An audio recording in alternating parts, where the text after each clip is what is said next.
Hello and welcome. Here's a quick overview to get you started on the Crimson Scales. This game is designed for those familiar with the Gloomhaven board games.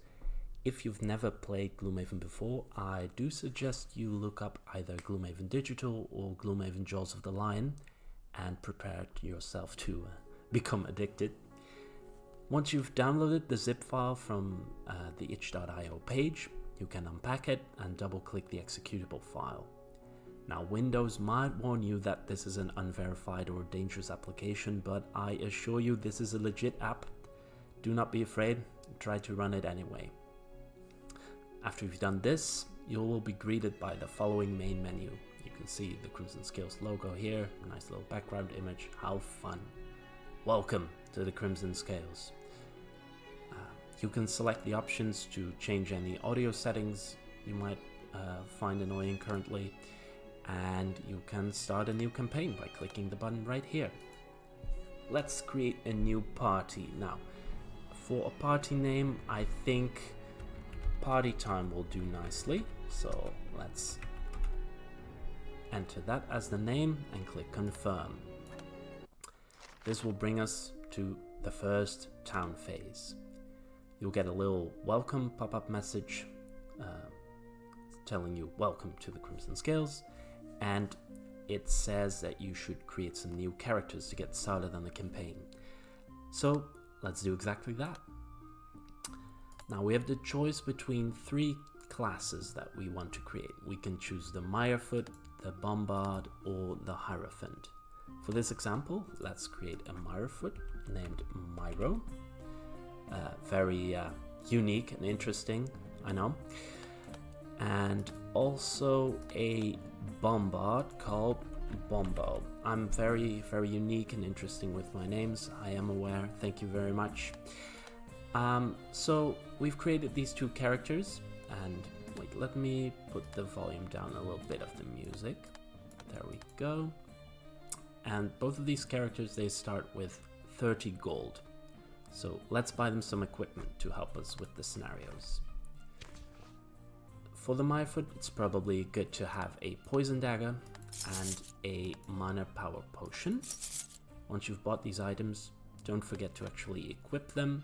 You can do so by pressing that button right there and selecting the appropriate slot and then clicking on the item you want to equip there. So we've done that for the Mirefoot. Now let's go over to the Bombard and beef them up a little with some defensive equipment like this heater shield right here, and perhaps a healing potion to get back some HP once it's been lost. Alright, we're done here. Let's get back to this scenario flowchart and press the first scenario. And let's start the first scenario. Here we are. Welcome to scenario 1. Now, before we get started, we can actually adjust the equipment and the cards that we bring into the scenario for both characters. For the Mirefoot, let's add copperneck berries, and you'll see that the card selection number here is updated, so we can't get out of this pop-up until we've selected the correct number of cards for the Mirefoot to bring to the scenario, which is 10. So let's remove Still River Algae and close that up.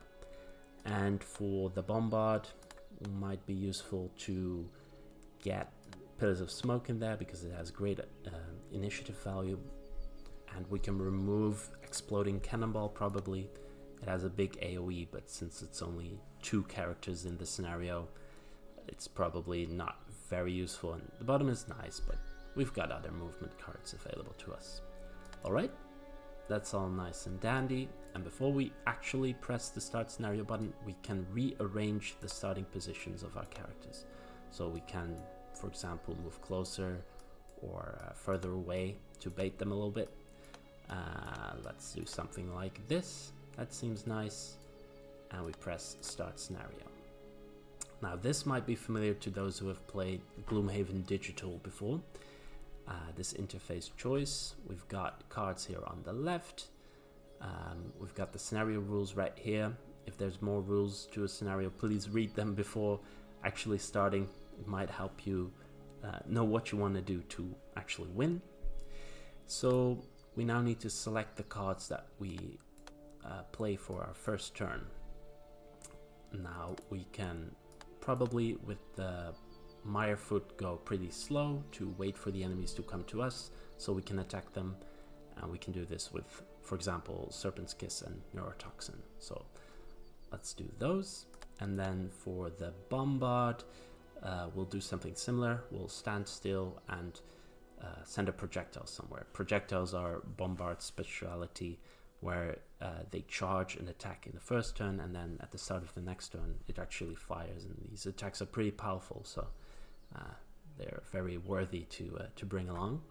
So let's select Ignite at launch, and perhaps consistent firing for its bottom to give us advantage on that big attack next turn. Once we start the round, the initiatives of the monsters will be clear, and what they will do becomes clear as well. You can mouse over these monsters to see what they are doing, and once we start round, we can see that they actually perform their actions.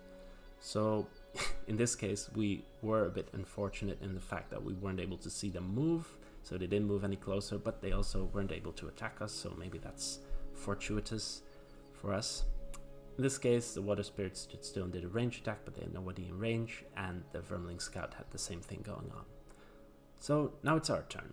The Bombard is going first, so let's move a little closer, and then we'll activate the bottom with the next attack gaining advantage, so let's do that.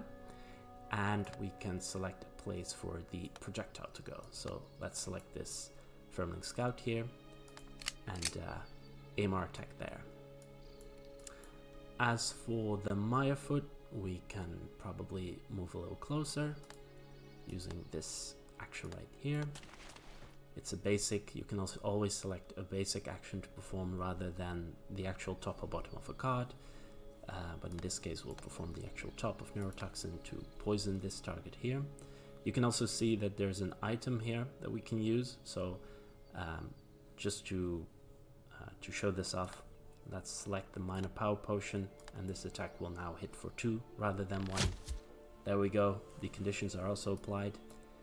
You can of course zoom in and out to make things more clear, and yeah, move the camera around by dragging with the left mouse button or with the middle mouse button.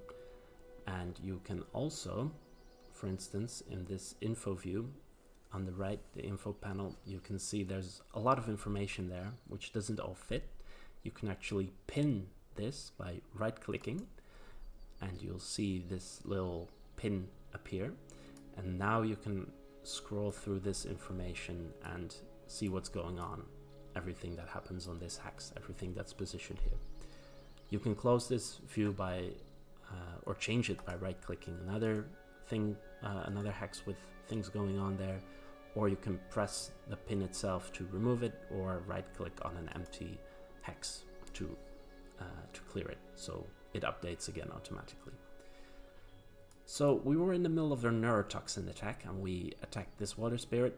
There are no further targets in range, so let's skip the other target. That is done, and we'll get brought back right to the card selection phase. Now I do want to show off the monsters moving as well, so let's go late again, just for demonstrative purposes, and let's see what happens. So as you can see, the monsters do move on their own. If there are multiple positions for them to stand in, you will, as the player, have the choice to move them to one of the available hexes, so you can decide where they go. However, you do need to select one of them, so it's just as in the board game, you decide any choices that you have, but you do have to make a choice. In this case, the Water Spirit moved closer and did attack us, and is currently doing 2 damage to us. And we can decide either to take the damage or to lose a card from hand to negate the damage. So let's take the 2 damage now. That's all nice. And the Vermling Scout comes closer and attacks us too, but they did no damage to us. They were too weak. So that is done. Alright, I could play the entire scenario, but I'm not going to do that. I'll pretend that I won this scenario. by clicking the menu on the top right here, which you can also bring up using the escape button. And yeah, so the options here, you can also resign, win, and change the options here. In this case, I'll pretend I won this scenario, click this, win, and yay, we won the scenario. Good job, me. Great stuff. Once you click continue, you'll get brought back to the scenario between, or the phase between scenarios. So the town phase. Now, town events are not, city events are not implemented yet, as are some other features, but they will come over time. I am certain. All right, so we're back here. We could buy some new items, or we could go to another scenario. In this case, scenario 2 is now unlocked. So if we click that, we can go exactly there. And we'll be in scenario 2. And we can do the exact same thing we were doing earlier. There's some special rules here. Do read them before getting started. You know the drill. All right, I will now exit back to the main menu, and you will see once you quit the game, your progress is automatically saved. No need to press any special buttons or anything. And there's always the option to continue where you left off.